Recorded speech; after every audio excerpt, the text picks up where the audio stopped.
कृषक परिवार में जन्मा था, जिसने जिंदगी भर आर्थिक तंगियां झेली, लेकिन जीवन मूल्यों के साथ कभी समझौता नहीं किया। जो जमीन का आदमी था, आम लोगों के बीच में रहा और आम आदमी की हर तरह की पीड़ा को जिसने अपने साहित्य के जरिए एक जीवंत दस्तावेज बना दिया, उसी प्रेमचंद को नमन करते हुए दोस्तों हम आज का सत्र शुरू करते हैं। नमस्कार दोस्तों, मैं डॉक्टर रीता गौड़ साहित्य समाधान के मंच से आपका स्वागत करती हूं, अभिनंदन करती हूं। आज का सत्र हम प्रेमचंद पर शुरू करने वाले हैं और आज हम अच्छी तरह से प्रेमचंद को समझेंगे, उनके व्यक्तित्व को समझेंगे, उनके जीवन दर्शन को समझेंगे, उनके साहित्यिक दृष्टिकोण को समझेंगे। अब आपके मन में ये प्रश्न उठ रहा होगा कि जीवन दर्शन को क्यों समझेंगे, दृष्टिकोण को क्यों समझेंगे? लेकिन दोस्तों, हम इसलिए प्रेमचंद को समझेंगे क्योंकि हिंदी साहित्य के इतिहास में प्रेमचंद का अपना एक अलग स्थान है। क्योंकि प्रेमचंद वो शख्सियत हैं हिंदी साहित्य जगत की जिन्होंने साहित्य की दिशा ही बदल दी। जो साहित्य शताब्दियों से देवी देवताओं, परियों, राजा रानियों और तिलस्मी साहित्य के कटघरे में कैद था, उसे लाकर आम आदमी के बीच खड़ा कर दिया प्रेमचंद ने वो दिशा दी जिस पर आधुनिक हिंदी साहित्य का आगे का भवन खड़ा हुआ, आगे की मजबूत बुलंद इमारत खड़ी हुई। इसलिए हमारे लिए जरूरी है कि हम प्रेमचंद को समझें, उनके दृष्टिकोण को समझें, उस पर अपनी पकड़ मजबूत बनाएं, क्योंकि जब तक दृष्टिकोण को नहीं समझेंगे तब तक हम उनके साहित्य के प्रति योगदान को नहीं समझ सकेंगे। तो चलिए शुरू करते हैं आज का सत्र। सबसे पहले एक बहुत ही महत्वपूर्ण पंक्तियां आचार्य हजारी प्रसाद द्विवेदी की। दोस्तों, ये पंक्तियां इसलिए भी महत्वपूर्ण हैं कि ये न केवल प्रेमचंद के साहित्य के विषय में, उनके दृष्टिकोण के विषय में सारी की सारी बातों का निचोड़ प्रस्तुत करती हैं, बल्कि इन पंक्तियों को देकर कि ये पंक्तियां किसकी हैं, ये प्रश्न भी पूछा जा सकता है। इसलिए आप इन पंक्तियों को बहुत ध्यान से समझेंगे, क्योंकि आधा दृष्टिकोण तो हमें प्रेमचंद का इन पंक्तियों के जरिए ही समझ में आने वाला है। तो देखिए, प्रेमचंद शताब्दियों से पद दलित, अपमानित और उपेक्षित कृषकों की आवाज थे। यानी जिन किसानों को गुलाम भारत में और उससे पहले भी कुचला गया, जिन्हें कभी उनके अधिकार नहीं मिले, जिन्हें समय समय पर अपमानित किया गया, उनकी मजदूरी देने के वक्त भी उन्हें अपमान झेलना पड़ा, जो समाज के उपेक्षित वर्ग की तरह से समझे जाते थे, उन कृषकों की पीड़ा को, उनकी समस्याओं को आवाज दी प्रेमचंद ने अपने साहित्य के जरिए। और गोदान इसका सबसे महत्वपूर्ण जीवंत दस्तावेज है। उनकी कहानियां तो है ही, लेकिन गोदान में कृषकों की जो पीड़ा अब दिखाई देती है वो अपने चरमोत्कर्ष पर दिखाई देती है। तो गोदान को ध्यान में रखते हुए हम इस कथन को समझेंगे। दूसरी बात, पहली विचारधारा प्रेमचंद की क्या थी कि उन्होंने कृषकों को, क्योंकि वो उपेक्षित थे, पद दलित थे, अपमानित थे, इसलिए उनकी समस्याओं को अपने साहित्य के माध्यम से आवाज दी प्रेमचंद ने, अभिव्यक्त किया प्रेमचंद ने।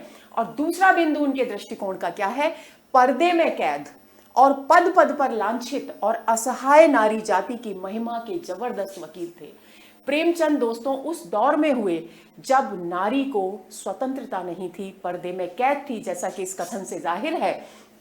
उस समय उन्होंने सामाजिक रूढ़ियों का विरोध करते हुए नारी को एक सशक्त व्यक्तित्व के रूप में प्रस्तुत किया अपने साहित्य के माध्यम से। यानी दूसरा समाज का वर्ग जो पीड़ित था, जो स्वतंत्र नहीं था, जिसके पास अधिकार नहीं थे, जो उपेक्षित था, उस दूसरे नारी वर्ग को भी उन्होंने, उसकी पीड़ाओं को भी अपने साहित्य के माध्यम से अभिव्यक्त किया। अगली बात, गरीबों और बेकारों के महत्व के प्रचारक थे। और इन दो वर्गों के अलावा जो भी निर्धन वर्ग था, जो भी उपेक्षित और शोषित वर्ग था समाज का, जो बेकार थे, जिनके पास कोई रोजगार नहीं था, उनकी पीड़ा को भी उन्होंने अपने साहित्य के माध्यम से अभिव्यक्त किया। यानी सारांश ये है दोस्तों कि प्रेमचंद का साहित्य पूरा का पूरा उपेक्षित आम आदमी की पीड़ा का जीवंत दस्तावेज है। इस बात को आप ध्यान में रखेंगे। समाज का जो भी वर्ग, चाहे वो मजदूर वर्ग ही क्यों न हो, जो भी वर्ग उपेक्षित था, नारी वर्ग, कृषक वर्ग, मजदूर वर्ग, बेकार और इसके अलावा भी निम्न वर्ग के, उपेक्षित वर्ग के लोग, उन सब की पीड़ा प्रेमचंद के साहित्य में अभिव्यक्त हुई।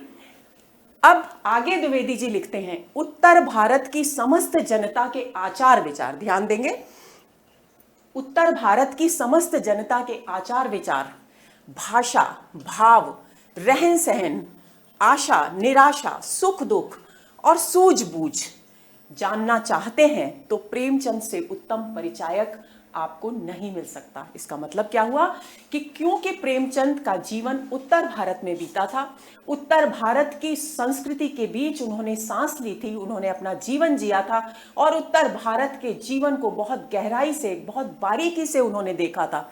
इसलिए द्विवेदी जी लिखते हैं कि अगर हमें कोई ऐसा स्रोत चाहिए, किसी ऐसे स्रोत की आवश्यकता है, किसी ऐसे साधन की आवश्यकता है जिसके माध्यम से हम उत्तर भारत की संस्कृति को समझ सकें, वहां के लोगों की विचारधारा, वहां की भावनाओं, वहां की परेशानियों, वहां की समस्याओं को समझ सकें, वहां की संस्कृति को समझ सकें और सारी परेशानियों के बीच से रास्ता निकालने वाली उत्तर भारत की उस सूझबूझ को समझ सकें, तो हमें प्रेमचंद के साहित्य से बड़ा और कोई साधन और कोई माध्यम नहीं मिल सकता।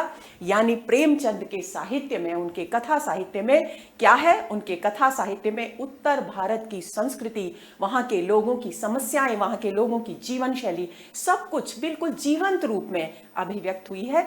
ये कथन आचार्य हजारी प्रसाद द्विवेदी का है, आप इसे भूलेंगे नहीं। अब चलिए आगे चलते हैं। हमने अभी तक जितने भी साहित्यकारों पर बात की है, कबीर का जीवन परिचय तो वैसे ही दोस्तों विवाद के घेरे में था, तो बहुत संक्षिप्त था। डॉक्टर हेतु भारद्वाज का जीवन परिचय हम आपको विस्तृत दे ही चुके हैं, लेकिन अब प्रेमचंद का जो जीवन परिचय है वो हम बहुत बारीकी से, बहुत विस्तार से पढ़ने वाले हैं।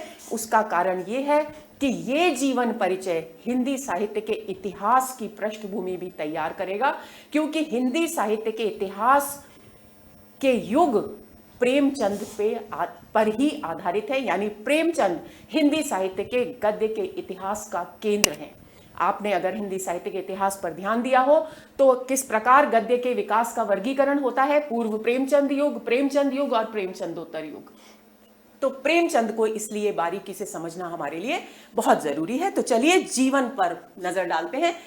सबसे महत्वपूर्ण बिंदु, आपका मूल नाम धनपत राय था, आपका उर्दू नाम नवाब राय था। यानी क्योंकि प्रेमचंद प्रारंभ में उर्दू में लिखा करते थे, रचनाएं, कहानियां उर्दू में लिखा करते थे, इसलिए उनका उर्दू नाम नवाब राय था और हिंदी नाम उनका प्रेमचंद है, ये हम सभी जानते हैं। तो इन तीनों नामों को आप अच्छी तरह से कंठस्थ कर लेंगे। आपका जन्म 31 जुलाई 1880 को हुआ और आपका जन्म स्थान था लम्ही ग्राम, वाराणसी। एक एक बिंदु महत्वपूर्ण है प्रेमचंद के जीवन का।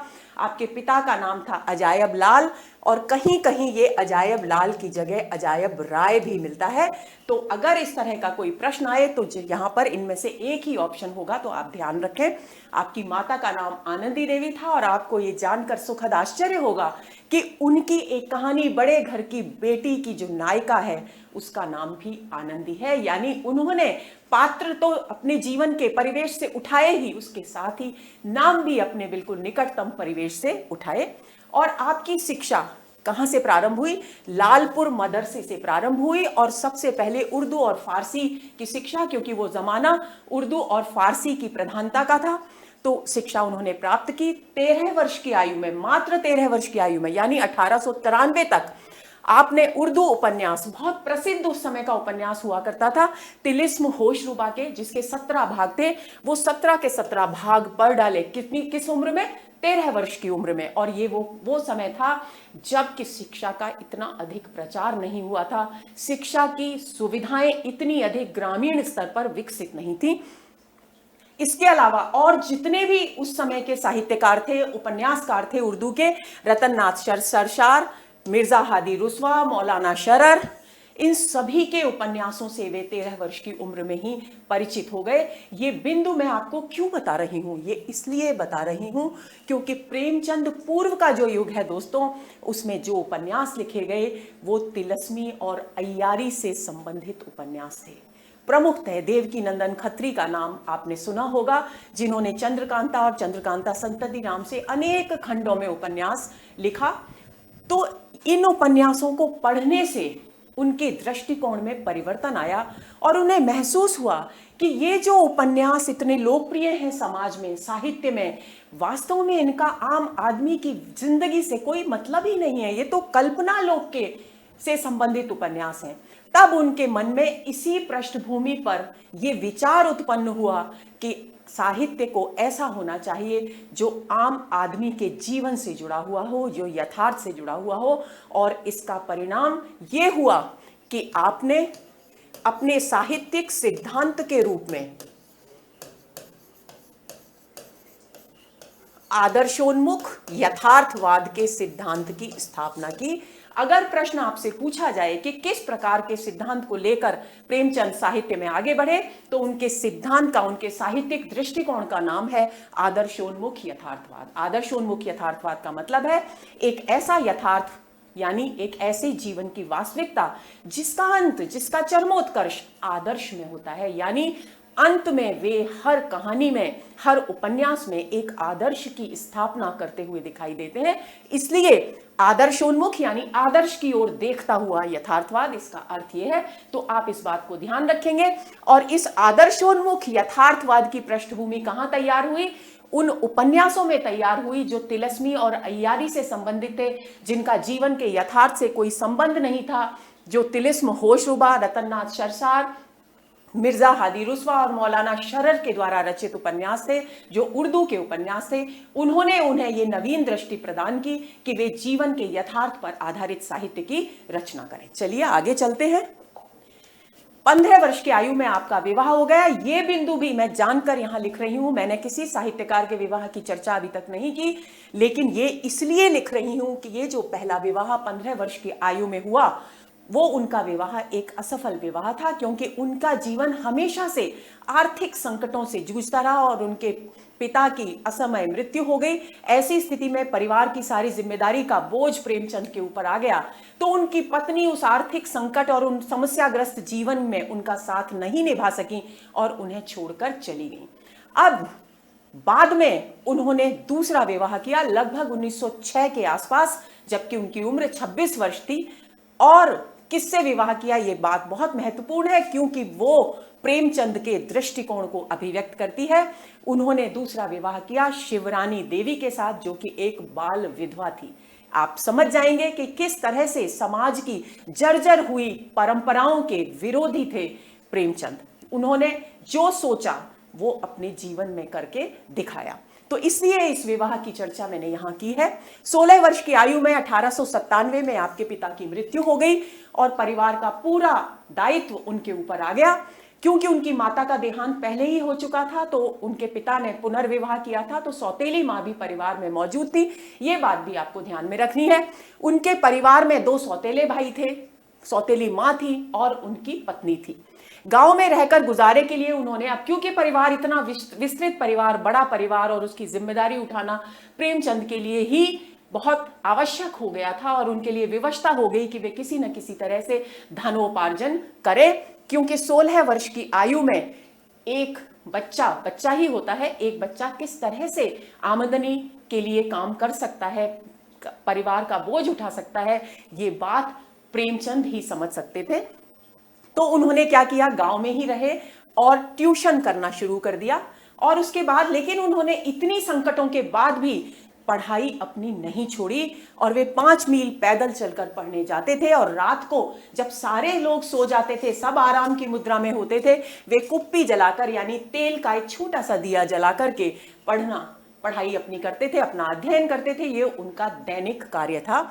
यानी कितने संघर्षों के बाद ये व्यक्तित्व, जो धनपत राय के नाम से जाना जाता था, उस समय प्रेमचंद के रूप में विकसित हुआ। इस बात को आप बिल्कुल अच्छी तरह से समझेंगे। कठिनता से बहुत मेहनत की, फीस माफ करवाई, पैसे नहीं थे फीस के, तो बड़ी कठिनाई से कॉलेज में प्रवेश मिला। लेकिन उसके बाद दुर्भाग्य की बात कि गणित में वे 2 बार फेल हो गए। उसके बाद उन्होंने निर्णय किया कि उन्हें अपने अध्ययन में ज्यादा मेहनत करने की, ज्यादा समय देने की जरूरत है। तो वे शहर में जाकर रहने लगे, क्योंकि गांव में रहकर के पढ़ना उनके लिए थोड़ा मुश्किल होता जा रहा था। और उन्होंने 5 रुपए महीने की कमाई ट्यूशन फीस लेकर के एक वकील के बेटे को पढ़ाने की जिम्मेदारी ली और एक घोड़ों का अस्तबल था, उसके ऊपर एक छोटी सी कच्ची पक्की कोठरी थी, उसमें रहकर, क्योंकि उसका किराया बहुत कम था, उसमें रहकर उन्होंने अपने अध्ययन को, अपने परिवार की जिम्मेदारी को पूरा किया। आगे चलते हैं। अब देखिए किस तरीके से पढ़ने की जो ललक थी उनके जीवन में, उसको उन्होंने कैसे पूरा किया। गोरखपुर में एक बुद्धिलाल बुक सेलर नाम का एक किताबों का विक्रेता था।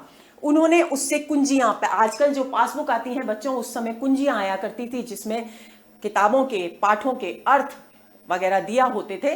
तो उन कुंजियों को छात्रों को बेचने का काम बुद्धिलाल बुक सेलर से लिया और उसके बदले में पारिश्रमिक के रूप में क्या पाया? पारिश्रमिक के रूप में उससे कहा कि मुझे दुकान में बैठकर उपन्यास पढ़ने की सुविधा दे दो। यानी उनका उद्देश्य, उनका लक्ष्य पूरी तरह से स्पष्ट था। वे साहित्य को एक नई दिशा देना चाहते थे और उसके लिए उनका विस्तृत अध्ययन, उपन्यासों की पूरी जानकारी उनके लिए बहुत अनिवार्य थी। और यही कारण है कि वे हिंदी साहित्य को, हिंदी कथा साहित्य को एक नई दिशा देने में समर्थ हुए।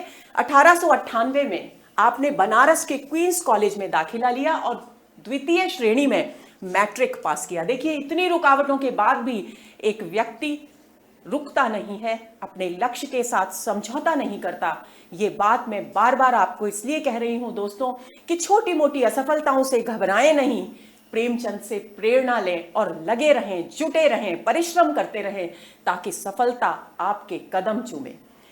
अब अगला बिंदु देखते हैं। एक स्कूल के हेडमास्टर की सहायता से 18 रुपए वेतन पर एक स्थानीय विद्यालय में वे शिक्षक नियुक्त हो गए और नौकरी के साथ उन्होंने पढ़ाई भी जारी रखी। गवर्नमेंट डिस्ट्रिक्ट स्कूल बहराइच में इसके बाद 20 रुपए मासिक की नौकरी की। 1904 में उर्दू और हिंदी में ओरिएंटल इलाहाबाद यूनिवर्सिटी से वर्नेक्युलर इम्तिहान पास किया।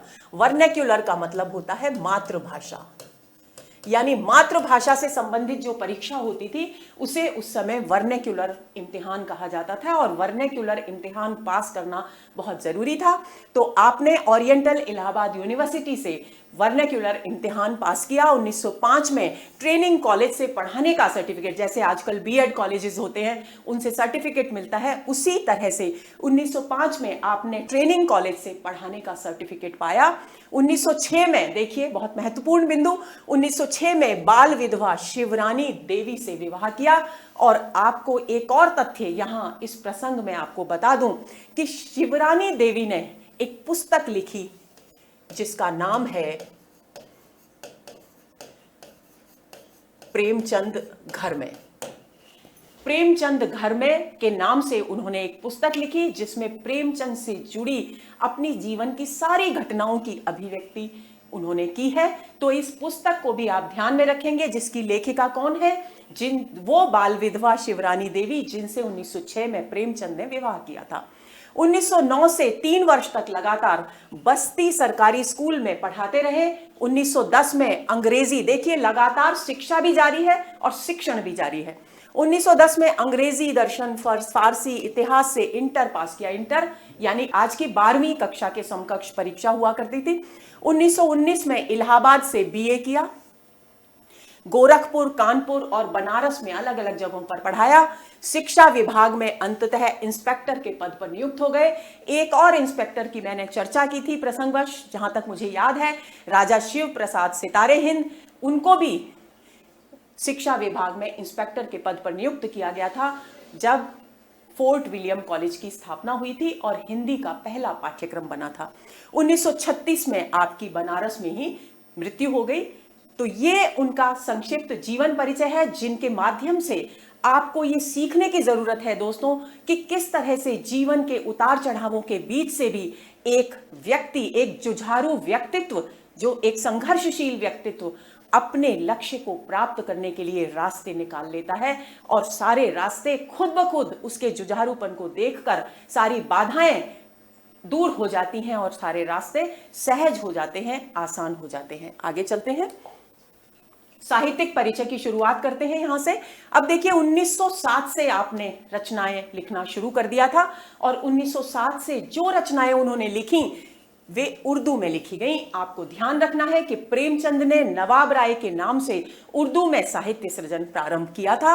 उनकी पहली उर्दू कहानी, यह बिंदु बहुत महत्वपूर्ण है दोस्तों, पहली उर्दू कहानी है संसार का अनमोल रत्न, जो 1907 में जमाना पत्रिका, जो उर्दू की पत्रिका थी, उसमें प्रकाशित हुई थी। और यही वो जमाना पत्रिका है जिसका संदर्भ आगे भी आएगा, जिसके संपादक थे दया नारायण निगम, और इन्हीं दया नारायण निगम ने उन्हें प्रेमचंद नाम दिया था। और डॉक्टर नगेंद्र, जहां तक उनकी पहली कहानी का सवाल है, डॉक्टर नगेंद्र उनकी पहली कहानी मानते हैं सौत, जो 1915 में सरस्वती पत्रिका में प्रकाशित हुई थी। लेकिन डॉक्टर गणपति चंद्र गुप्त के अनुसार उनकी पहली कहानी पंच परमेश्वर है, जो 1916 में सरस्वती पत्रिका में ही प्रकाशित हुई थी। तो आपको ये तीनों नाम अच्छी तरह से कंठस्थ करने हैं और प्रश्न जिस तरीके से पूछा जाए बड़ी सूझबूझ के साथ जवाब देना है। और प्रेमचंद के नाम से जो पहली कहानी उन्होंने लिखी वो थी बड़े घर की बेटी, जिसकी नायिका है आनंदी, और उनकी माता का नाम भी आनंदी था, भूलना नहीं है आपको। आगे चलते हैं। 1905 से 1909 तक उन्हें कानपुर में रहने का मौका मिला, और उस कानपुर प्रवास के दौरान उनकी मुलाकात हुई जमाना के संपादक दया नारायण निगम से, जिसकी चर्चा मैंने अभी की। 1914 से पहले वे उर्दू में लिखते थे, लेकिन 1913-14 में उनका पहला उर्दू कहानी संग्रह, ध्यान देंगे पहला उर्दू कहानी संग्रह कौन सा है प्रेमचंद का, वो है सोजे वतन। सोजे वतन प्रकाशित हुआ। इसमें 5 कहानियां थी, पांचों उर्दू में थी और देशभक्ति से ओतप्रोत कहानियां थी। और यही कारण है कि अंग्रेजों ने देशद्रोह का आरोप लगाकर प्रेमचंद के इस कहानी संग्रह को जब्त कर लिया, और इसकी 500 प्रतियां, जिन्हें उन्होंने जैसे तैसे इधर उधर से धन इकट्ठा करके प्रकाशित किया था, वे उनके सामने ही जला दी गईं। अब ये बहुत बड़ी संकट की घड़ी थी प्रेमचंद के लिए, क्योंकि वे किसी भी स्थिति में अपने साहित्य सृजन से मुंह नहीं मोड़ना चाहते थे, क्योंकि उनका संकल्प था कि वे साहित्य के माध्यम से आम आदमी की पीड़ा को लोगों के सामने लाएं, उसके प्रति लोगों को जागरूक करें और लोगों को भी अपने अधिकारों के प्रति जागरूक करें। तो ऐसी स्थिति में जबकि उनके लेखन कार्य पर, उनके साहित्य सृजन पर अंग्रेज सरकार की दृष्टि केंद्रित हो गई, तो उनके लिए लिखना भी एक संकट हो गया। लेकिन उसका रास्ता किसने सुझाया? जमाना के संपादक दया नारायण निगम ने। आगे चलते हैं। अब दया नारायण निगम ने ऐसी स्थिति में पर प्रेमचंद को परेशान देखा, तो उन्हें सुझाव दिया कि वे अपना नाम बदल लें, नवाब राय के नाम से लिखना बंद कर दें और प्रेमचंद के नाम से लिखना शुरू करें और हिंदी में लिखना शुरू करें।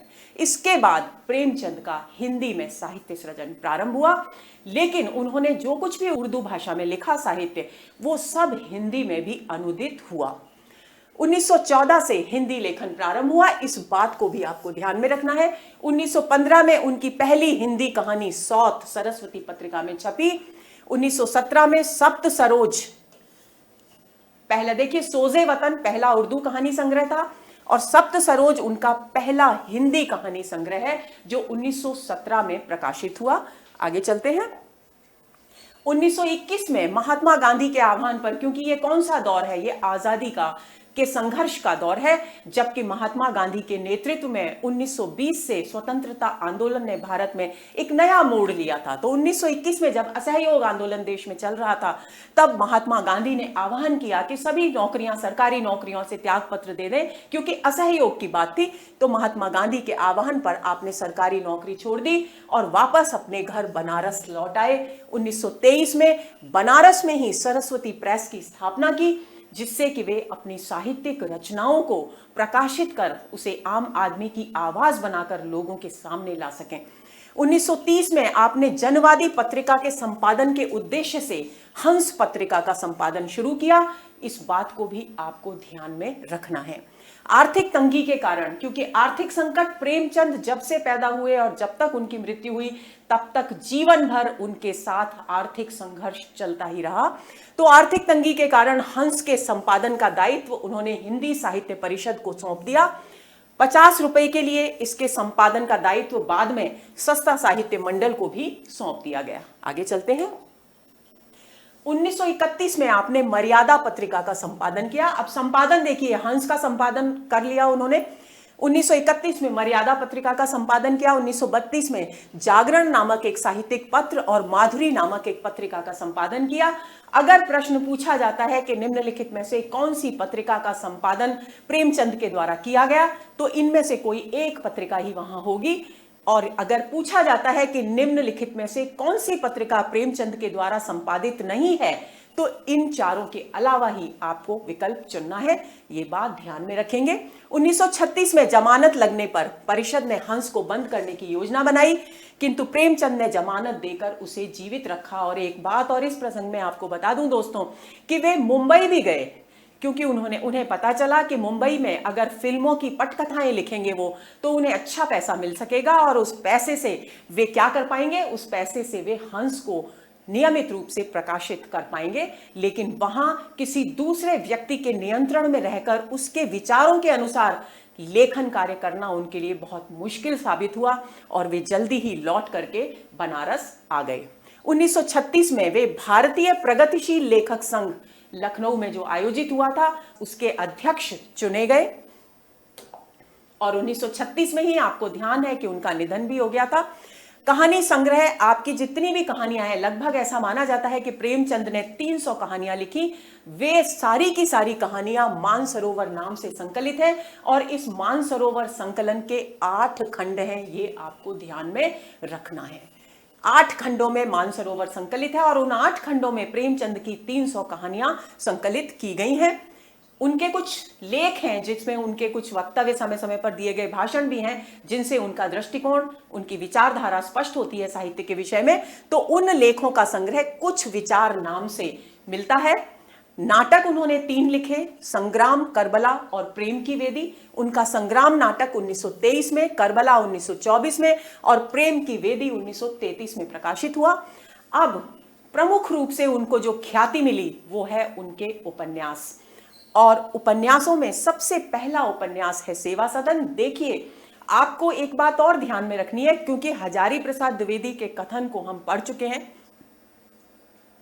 हम समझ चुके हैं, हमने ये जान लिया है कि समाज में जितने भी उपेक्षित, पीड़ित और दलित वर्ग थे, उन सबको आवाज दी प्रेमचंद ने अपने साहित्य में। तो यहां उनके उपन्यास, उनकी कहानियां इस बात के साक्षी हैं कि उन्होंने वास्तव में अपने साहित्य के माध्यम से दलित और उपेक्षित वर्ग की समस्याओं को सामने रखा। तो सेवा सदन उनका 1918 में प्रकाशित उपन्यास है, जो वैश्या समस्या और दहेज प्रथा की समस्या पर आधारित है। यानी 2 समस्याएं यहां उठाई गई, वैश्या समस्या और दहेज समस्या। उसके बाद कायाकल्प 1926 में प्रकाशित हुआ, जिसमें योगाभ्यास और पुनर्जन्म का चित्रण किया गया है। प्रेमाश्रम 1922 में प्रकाशित हुआ, जिसमें किसानों और जमींदारों के संघर्षपूर्ण संबंधों का चित्रण किया गया है। आगे चलते हैं। रंगभूमि, जो बहुत ही लोकप्रिय उपन्यास है, 1925 में प्रकाशित हुआ। त्याग, प्रेम एवं बलिदान का आदर्श इसमें प्रस्तुत किया गया है और गांधीवादी विचारधारा का चित्रण किया गया है। दोस्तों, इस उपन्यास पर कई बार परीक्षाओं में प्रश्न पूछा जाता है इस तरीके से कि निम्नलिखित में से कौन सा प्रेमचंद का उपन्यास गांधीवादी विचारधारा की प्रस्तुति करता है, गांधीवादी विचारधारा को अभिव्यक्त करता है। तो हमारा उत्तर होगा रंगभूमि, भूलेंगे नहीं। निर्मला 1927 में आपने प्रकाशित किया।